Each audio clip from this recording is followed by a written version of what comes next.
আওয়ামী লীগকে নিয়ে আগামী নির্বাচন অনুষ্ঠান করতে হবে, এটি হচ্ছে মার্কিন যুক্তরাষ্ট্রের বার্তা। দুঃসংবাদ রয়েছে আপনাদের জন্য, বিরাট একটা দুঃসংবাদ, এবং এই দুঃসংবাদটা আসছে হলো ওই আমাদের শেখ হাসিনা ম্যাডামের কাছ থেকে না, আসছে হলো হিউম্যান রাইটস ওয়াচের কাছ থেকে। অর্থাৎ জেনোসাইড হবে, তারপর এখানে সেনা শাসনকে প্রলম্বিত করে সে তার ইচ্ছেগুলো পূরণ করবে। এই কথাগুলো বহুবার বলে এসেছি ইন্টারিম গভর্নমেন্ট দায়িত্ব নেওয়ার পর থেকে। আসসালামু আলাইকুম। Breaking news. এইবার মার্কিন যুক্তরাষ্ট্র ইউনূস সরকারের উপর চাপ দিয়েছে। প্রিয় দর্শক শ্রোতা, আজকের ভিডিওটি অনেক ইন্টারেস্টিং হতে চলেছে। ভিডিওর ইন্ট্রো দেখেই বুঝতে পেরেছেন যে ডোনাল্ড ট্রাম্প কি তাহলে এবার ইউনূসকে ক্ষমতা ছাড়তে নির্দেশ দিলেন। কেন?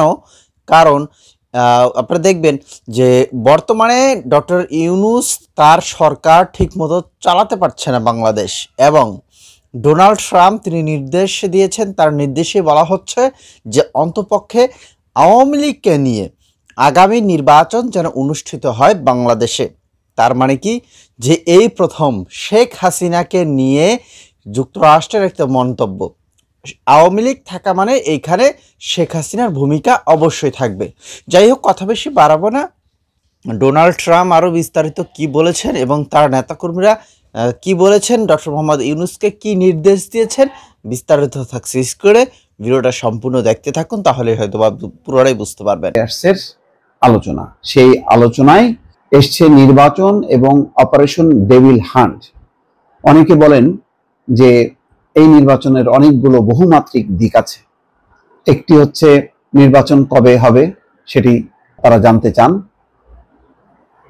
32 নম্বরের ঘটনা প্রবাহ কেন ঘটলো, কিভাবে ঘটলো, এর জবাবদিহিতা কি। তারপরে অপারেশন ডেভিল হান্ট, সেখানে মানবাধিকার লঙ্ঘনের কোনো বিষয় আছে কিনা।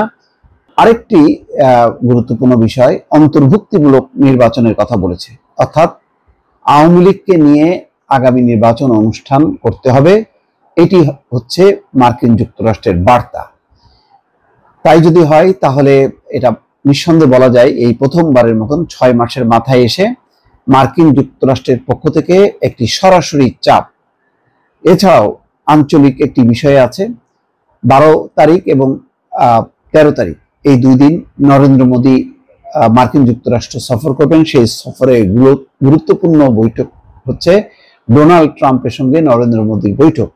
সেই বৈঠকে বাংলাদেশ প্রসঙ্গ উঠবে এবং বাংলাদেশের 5ই আগস্ট পট পরিবর্তনের পর বাংলাদেশের আইন শৃঙ্খলা পরিস্থিতি, সংখ্যালঘুদের উপর কথিত নির্যাতন, সেই সব প্রসঙ্গ উঠতে পারে বলে শঙ্কা করা হচ্ছে। এবং এই ব্যাপারে নরেন্দ্র মোদী ডোনাল্ড ট্রাম্পের হস্তক্ষেপ চাইবে। পুরো বিষয়টি এই সম্পর্কে আগেভাগে মার্কিন যুক্তরাষ্ট্রের যে বাংলাদেশ হাইকমিশন, তাদের কাছ থেকে হয়তো একটি রিপোর্ট তারা জানতে চায় যে সরকারের মনোভাব কি, তারা এইসব পরিস্থিতিতে কি ভাবছে, কি বলছে, সেই বিষয়গুলো নিয়েই হয়তো আলোচনা হয়েছে। অফিসিয়ালি যে বিষয়টি এসছে তাতে সামগ্রিকভাবে সরকার কি করতে চায়, তার সংস্কার পরিস্থিতি কি, সংস্কার কার্যক্রম কি, রোহিঙ্গা সংকট, আইন শৃঙ্খলা পরিস্থিতি নিয়ে সরকারের করণীয় কি, এবং সব রাজনৈতিক দলগুলোকে নিয়ে ঐক্যমত্য কমিশন গঠন, এবং সাম্প্রতিক যে রাজনৈতিক দলগুলোর পক্ষ থেকে নানা পদক্ষেপ, সেগুলো বিষয়ে তিনি অবহিত করেছেন। এগুলো হলো অফিসিয়াল ভার্সন। আনঅফিসিয়াল ভার্সন হচ্ছে যে বৈশ্বিক প্রেক্ষাপটে, আঞ্চলিক প্রেক্ষাপটে এই বৈঠকটি অত্যন্ত গুরুত্বপূর্ণ। অর্থাৎ ইউনূস সরকারের উপর পশ্চিমাদের চাপ তৈরি হচ্ছে। ইতিমধ্যে জেনেছেন যে অস্ট্রেলিয়ার পার্লামেন্টে বাংলাদেশে দ্রুত নির্বাচন অনুষ্ঠান এবং র্যাব বিলুপ্তির বিষয়ে কথা উঠেছে এবং গুরুত্বপূর্ণ সদস্যরা সেখানে আলোচনা তারা করেছেন।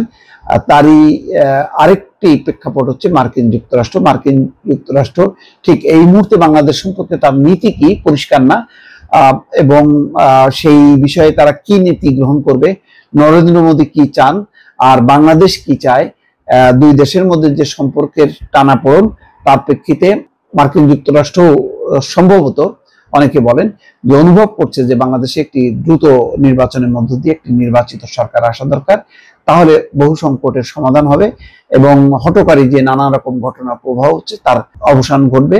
এবং এগুলি ঘটছে নির্বাচিত সরকার না থাকার কারণে।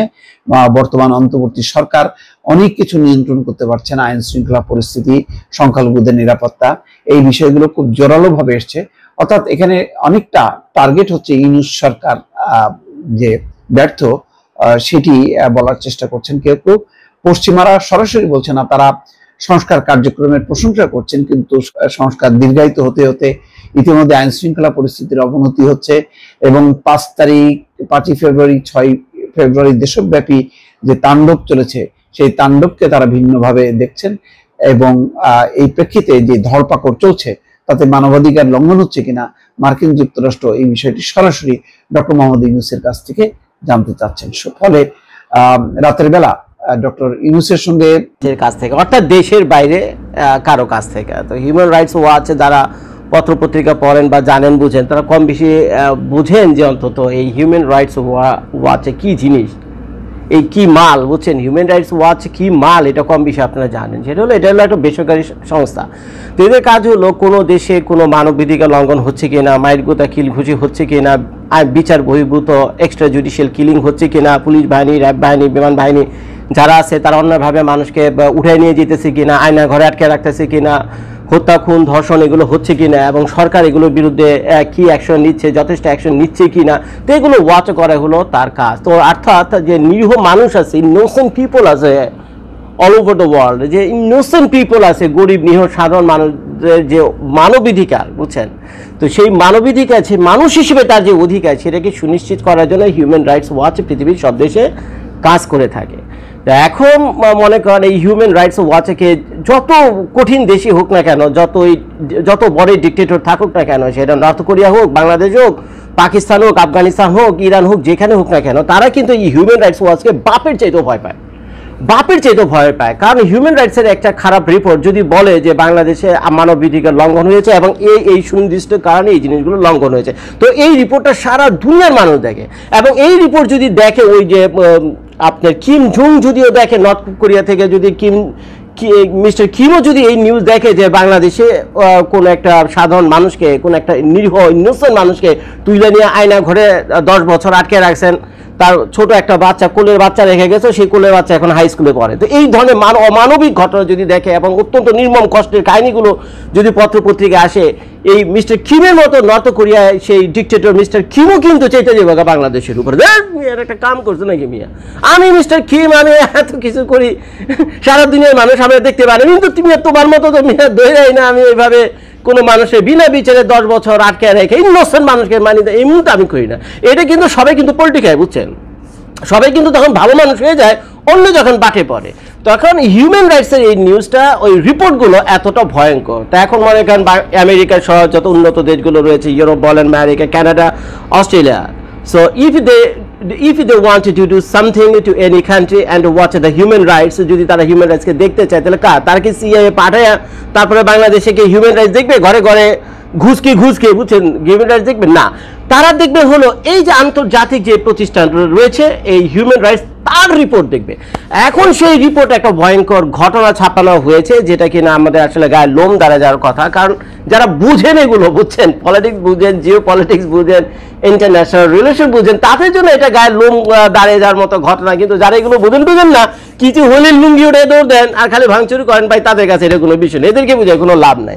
তো এই ধারণাটা আমি আগেই করছিলাম যে এমন একটা ঘটনার বাটে পড়ে যাবে, সেটা হলো যে 32 নম্বরে যে বাড়ি ভাঙছেন, সেই 32 নম্বর বাড়ি ভাঙা নিয়ে ওই হিউম্যান রাইটস ওয়াচ একটা বিশাল বড় প্রতিবেদন প্রকাশ করেছে গত 2 দিন আগে, এবং সেই ঘটনাটা, অর্থাৎ এই প্রতিবেদনটা সারা দুনিয়ার যত মানুষ আছে, বিশেষ করে যে হিউম্যান রাইটসের উপর কাজ করে বিভিন্ন গভর্নমেন্ট এজেন্সি আছে, ইউরোপ, আমেরিকার বিভিন্ন হিউম্যান অর্গানাইজেশনগুলো যারা আছে, যারা হিউম্যান রাইটসগুলো অবজার্ভ করে, তো তাদের কাছে তো এই রিপোর্টটা পৌঁছে গেছে। এখন এই রিপোর্টটা কিন্তু ভাই বাংলাদেশের জন্য খুব খারাপ একটা ইঙ্গিত বহন করে, খুবই খারাপ একটা ইঙ্গিত বহন করে।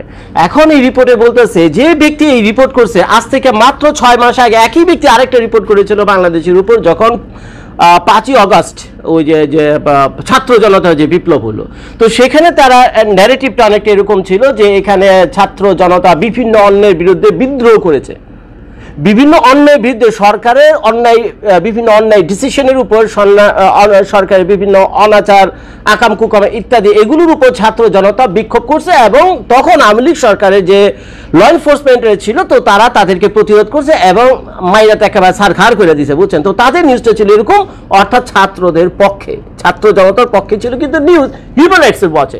এখন এই হিউম্যান রাইটস ওয়াচ যখন ছাত্র জনতার পক্ষে নিউজ করছে আজ থেকে মাত্র 6 মাস আগে, তখন কিন্তু পৃথিবীর যত গণ্যমান্য দেশ রয়েছে যাদেরকে আমরা গলায় ধরি, বিশেষ করে আমেরিকা, যে মাটিতে বসে আমি ভিডিওটা করছি, তো তারাও কিন্তু প্রত্যক্ষ বা পরোক্ষভাবে এই যে সাপোর্ট, এরা কিন্তু যত খারাপ হোক না কেন ইউরোপ আমেরিকা, তারা কিন্তু অন্যকে সাপোর্ট করবে না। বিশেষ করে হিউম্যান রাইটসের ব্যাপারে কিন্তু তারা সবাই এক। আমি জানি না এটা তারা করে, যত বড় শত্রু আপনি অন্য কেন হিউম্যান রাইটসের মানে ব্যাপারে তারা সবাই এক। তো যখন নাকি হিউম্যান রাইটসের একটা বিরাট সমস্যা হয়েছে, এত মানুষের একটা কিলিংয়ের এই ধরনের ঘটনাগুলো দেখছে, তখন কিন্তু এই যে বাংলাদেশে যে ছাত্র জনতা ছিল একচ্ছত্র একচেটিয়া সাপোর্ট ছিল সারা ওয়ার্ল্ডের মিডিয়া, ইভেন পার্শ্ববর্তী দেশ ভারতের মিডিয়াগুলোতে যদি আপনারা দেখেন, ইন্ডিয়ান টাইমস থেকে শুরু করে হিন্দুস্তান, দি হিন্দু, এইসব পত্রপত্রিকাগুলো যখন যে নিউজগুলো করেছিল সব কিন্তু বাংলাদেশের ছাত্র জনতার পক্ষে। কিন্তু 6 মাসের ভিতরে ঘটনা গেছে উল্টা হয়। এখন একই এই হিউম্যান রাইটস এখন নিউজ করতেছে যে বাংলাদেশে দেখেন কি লিখছে, এখানে কি লিখছে শুনলে আপনাদের গায়ের লোম খাড়া যাবে। আগে লিখতো নিরীহ ছাত্র জনতার উপর সরকারের আক্রমণ, তাই না, গুলি হত্যা, আওয়ামী লীগ সরকারের বিরুদ্ধে গিয়ে তারা নিউজ করতো এই হিউম্যান রাইটস ওয়াচ। এখন কি লিখতেছে দেখেন 6 মাস পরে, mob in Bangladesh destroys ousted prime ministers family home. কি লিখছে, মব ইন বাংলাদেশ ডিস্ট্রয়েস, বাংলাদেশের যে মব তারা ডিস্ট্রয় করে দিয়েছে শেখ হাসিনার বাড়ি। তারপরে কি লিখছে এখানে দেখেন, দুই একটা লাইন পড়ে শোনায়, a mob in Bangladesh has demolished the Dhaka family home of ousted prime minister Sheikh Hasina. Properties owned by some of her relatives and party leaders were also targeted. The attack, a so-called bulldozer procession, কি লিখছে এখানে, so called bulldozer procession, অর্থাৎ বুলডোজারের মিছিল নিয়ে, বুলডোজারের মিছিল নিয়ে শেখ হাসিনা এবং তার আত্মীয় স্বজনের সমস্ত বাড়িঘর ভাঙচুর করা হয়েছে। এটা একটা মানবিক দিক থেকে যদি আপনি চিন্তা করেন, অর্থাৎ আমরা তো মাইল খাওয়ার পাবলিক, তাই না। এই যে ছাত্র জনতা যারা রয়েছেন, 2000 পোলাপান মারা গেছে, 4-5 পোলাপান এখনো হাসপাতালে, 20 থেকে 30,000 পোলাপান আহত। তো এই যে ঘাটা আমাদের ভিতরে রয়েছে, দগদগে ঘাটা, বুঝছেন। তো আমরা আসলে আবেগে পেরে গিয়ে কি করছি, এই মাইল গুতা শুরু করছে, আওয়ামী লীগের শেখ হাসিনা সহ তার আত্মীয় স্বজনের বাড়ি থেকে ভাঙচুর শুরু করছে। এখন খেয়াল করেন, যদি কষ্টের দিক থেকে চিন্তা করেন তাহলে আপনি রাইটস আছেন, কষ্টের দিক থেকে নীতিগতভাবে আপনি রাইটস আছেন, কিন্তু রাষ্ট্রীয় আইনে কিন্তু আপনি একটা মারাত্মক অপরাধ করছেন। যত বড়ই ঘটনা ঘটে না কেন, যত কষ্টই আপনি পেয়ে থাকেন না কেন, কিন্তু আপনি কিন্তু সেই কষ্টের প্রতিশোধ নিতে গিয়ে আইন নিজের হাতে তুলে নিতে পারবেন। আর যে ভুল কামটা আমরা করছি, এখন এই যে আমাদের পিনাক দা রয়েছে, উনি ফ্রান্সে থাকেন, উনি হিউম্যান রাইটস সম্পর্কে কম বেশি ভালো জানেন। এখন আমি জানি না উনি কেন এই ছাত্র জনতাকে উস্কে দিলেন এই বিপদে। গা ভাসাবেন না, আবেগে আপ্লুত হবেন না। ভিডিওটা আপনারা দেখেছেন, অবশ্যই এখন আপনাদের মতামত সেটা কমেন্টে জানাবেন। দেখেন, এতদিন পর্যন্ত আওয়ামী লীগকে কিন্তু নিয়ে কোনো বক্তব্য দেয়নি সরাসরিভাবে ডোনাল্ড ট্রাম্প, তবে আকার ইঙ্গিতে তারা কিন্তু বোঝাতে চেয়েছে, বলতে চেয়েছে যে আওয়ামী লীগকে নিয়ে নির্বাচন করতে হবে। এবং সমন্বয়ক সহ উপদেষ্টা ব্যক্তিগণ তারা চাইছিল বা চাইছে এখনও আওয়ামী লীগ যেন বাংলাদেশে নির্বাচন না করতে পারে, আওয়ামী লীগকে চিরতরে নিষিদ্ধ করার একটা প্ল্যান প্রোগ্রাম তারা কিন্তু ইতিমধ্যে করে ফেলছে।